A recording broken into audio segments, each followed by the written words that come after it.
আসসালামু আলাইকুম সবাইকে। তো সিনথিয়া, যার ভয়েস আপনারা প্রতিদিন শুনে আসছেন, 31 জানুয়ারিতে ওর বার্থডে ছিল। তো ওর জন্যে আমি ভাবলাম যে একটা ভালো একটা ডিশ রান্না করি। তো বাসায় চিকেন ছিল, তো ভাবলাম যে দিল্লির বাটার চিকেন বানাই। তো বাটার চিকেন নিয়ে আমার আসলে আগের কোনো এক্সপিরিয়েন্স নেই, আমি আগে কোনো সময় বাটার চিকেন বানাইনি, ফার্স্ট টাইম বানাবো। তো দেখা যাক কীরকম বানাই, আর আপনারা আমার সাথে থাকবেন যাতে দেখুন আমি কি কি করি আর কি। ফার্স্টে চিকেনের মধ্যে আমি পরিমাণ মতো লবণ, 1 টেবিল চামচ পরিমাণ আদা রসুন বাটা, আর 1 চা চামচ কাশ্মীরি লাল মরিচ দিচ্ছি। কাশ্মীরি লাল মরিচ বেসিক্যালি একটা রেড কালার, এটার মধ্যে কোনো ঝাল নেই, সেই জন্যে আমি 1 চা চামচ পরিমাণ দেশি গুঁড়ামরিচ দিয়ে দিচ্ছি ভালো ফ্লেভারের জন্য। এখন আমরা চিকেনটাকে ভালোভাবে মেখে নিব যাতে সব মশলা চিকেনের কোনায় কোনায় ঢুকে যায়।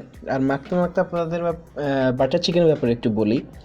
বাটার চিকেন ডিশটা ইন্ডিয়ার পুরনো দিল্লির দারিয়াগঞ্জের মতিমহল রেস্টুরেন্টে 1950 সালের দিক থেকে প্রথম সার্ভ করা হয়। তখন পাঞ্জাবি রেফিউজি কৌদানলাল জাগ্গি এবং কুন্দনলাল জাগ্গি এই বাটার চিকেনটা প্রথম রান্না করে থাকে। তো এরপরে আমরা একটা ফ্রাইং প্যানে একটু সয়াবিন তেল আর একটু সরিষার তেল জাস্ট ফর ফ্লেভার দিয়ে দিব। আর তারপরে একে একে চিকেনগুলি আমরা এখানে ছেড়ে দিব। আর যারা ভাবছেন যে এই হাতটা কার, হ্যাঁ, এটা আমার আম্মু ফর সাম রিজন ভাবছে যে আমি তেলের মধ্যে চিকেনগুলো দিতে পারবো না, তো উনিই দিতেছে আর কি।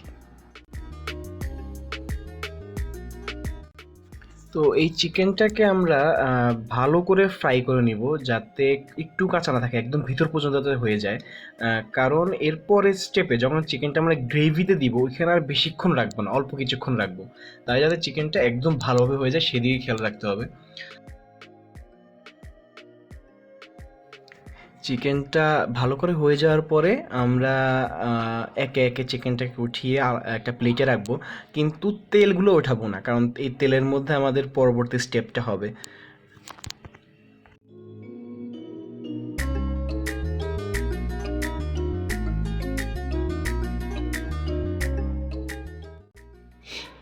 চিকেন ফ্রাই করার যে তেলটা আছে ওই তেলের মধ্যে আমরা প্রথমে দিয়ে দিব ফাইনলি চপড পেঁয়াজ। তারপর ওটাকে একটু নেড়ে চেড়ে দিয়ে দিব আমাদের কেটে রাখা টমেটো।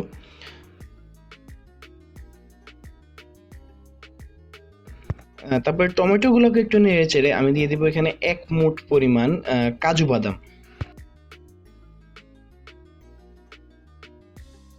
তারপর 1 টেবিল চামচ পরিমাণ বাটার।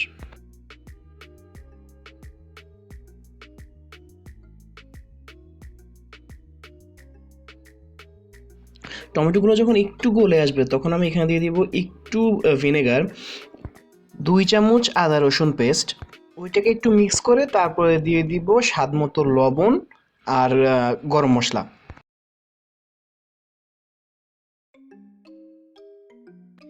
এগুলোকে একটু মিক্স করে তারপর দিয়ে দিব একটু কাশ্মীরি লাল মরিচ আর 1 চা চামচ চিনি। তারপর এগুলোকে ভালো করে মিক্স করে আমি একটু পানি দিয়ে আর একটু মিক্স করে তারপর এগুলোকে উঠিয়ে নিব।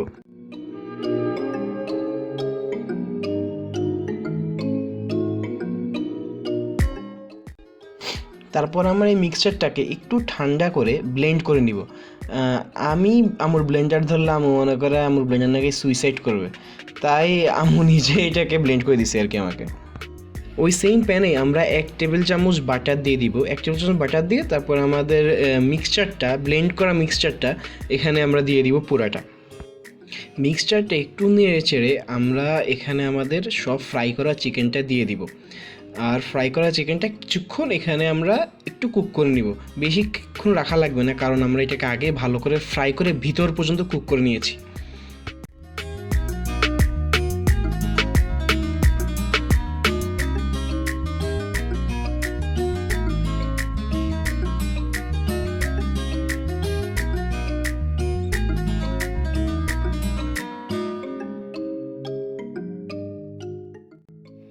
কিছুক্ষণ কুক করে নেওয়ার পরে আমার বাটার চিকেনটা উঠিয়ে একটা পাত্রে সার্ভ করে নিব।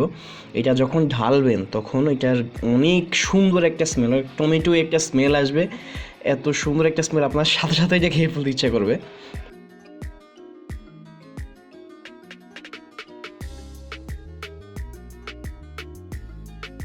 সার্ভ করে এই বাটার চিকেনটার উপরে আমি একটু বাটার আর একটু ক্রিম দিয়ে গার্নিশ করে নিব।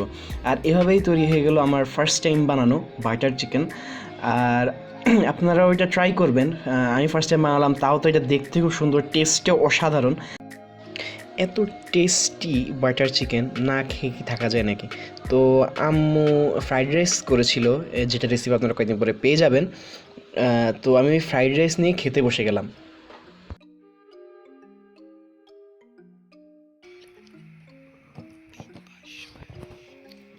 চিকেন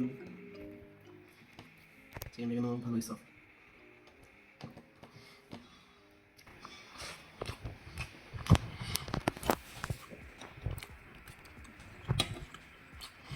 আমি রান্না করছি, আমি স্বাদ কীভাবে না হয়, মানে খুব টেস্টি আসলে।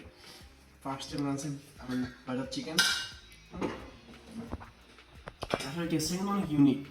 ফার্স্ট টাইম খাচ্ছি তো, তো টেস্টটা আমি যেভাবে রিসার্চে করে যেভাবে করলাম, টেস্ট এই যে রান্না করলাম রিসার্চে করে, তাই টেস্টটা অনেক ইউনিক আসলে। এরকম টেস্টটা যদি আমরা অভ্যস্ত না, কিন্তু টেস্টটা অনেক ভালো।